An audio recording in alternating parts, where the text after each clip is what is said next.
It's hard to believe that this December will mark the 10th anniversary of the dawn of the Arab Spring, when anti-government protests in Tunisia set off a wave of street demonstrations in 5 other Arab countries. Citizens of democratic nations around the world watched in boundless hope that the movement would end corruption in those countries and usher in a new era of justice and equality. Alas, with one exception, the movements either devolved into civil war or buckled under violent authoritarian regimes. Only the Tunisian uprising brought a transition to constitutional democratic governance. A decade later, I wonder if the worldwide reaction to the death of George Floyd at the hands of Minneapolis police means some of our planetary neighbors are hoping for an American spring in 2020. If so, it may have major implications for healthcare. Just as in this country, Floyd's killing has turned out mass demonstrations against racism both in the U.S. and in their own countries, including Germany, France, Britain, Australia, Italy, Hong Kong, Switzerland, and Brazil, among others. Much of the reason is because the United States has long served as a global beacon for equality and justice. So it wouldn't surprise me that in the eyes of many, the Floyd protests might become the American Spring. Of course, it's easy to get so caught up in the fiery debate over police reform that we lose sight of another facet of racial, social, and economic injustice in this country: access to and quality of health care. I don't need to remind you of the health risks of bearing black or brown skin in the U.S., but I will anyway. Let's start at birth. Infant mortality for African Americans is 2.3 times greater than for whites. African American babies are 3.8 times more likely to die from complications related to low birth weight, and they suffer more than twice the incidence of sudden infant death syndrome.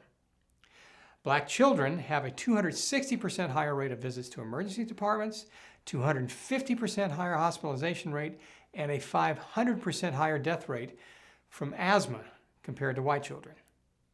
Hispanics suffer diabetes at nearly twice the rate as whites. African Americans are 60% more likely than whites to have been diagnosed with diabetes and 3.5 times more likely to receive a diagnosis of end-stage renal disease. Hispanics are about 50% more likely than whites to die from liver disease, and Hispanic women contract cervical cancer at twice the rate of white women. Oddly, however, for reasons not understood, Hispanics have 35% less heart disease and 49% less cancer. They also live longer than the average American, despite the fact that 1 in 5 Latinos report not seeking health care due to language barriers. Which leads me to note the immense complexity of racial health disparities. Let there be no doubt that a bouillabaisse of factors contributes to one's overall health. Some may be benignly beyond anyone's control. For example, some peer-reviewed scientific literature has posited that diminishing heterogeneity in Western nations may contribute to higher rates of diabetes in people of color here than on the African continent. But man, oh man, there is plenty society does have control over.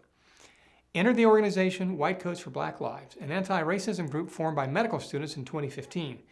The organization points to research showing that while white medical students and residents hold false beliefs about biological differences between African Americans and Caucasians, such as believing black skin is thicker than white skin. Other research has found that African American emergency room patients receive pain relievers for broken bones significantly less often than whites. Then there's the economic racial bias. According to the Kaiser Family Foundation, African Americans are 1.5 times and Hispanics are 2.5 times more likely to lack health insurance than whites, costing approximately $93 billion in excess care costs annually.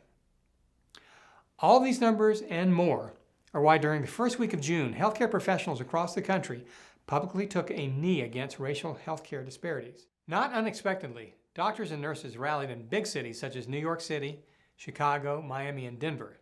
Yet protests also occurred in smaller locales, from Fairbanks, Alaska, to Morgantown, West Virginia, to Augusta, Georgia. We might hope that other healthcare professionals around the world will follow suit and publicly advocate for equality.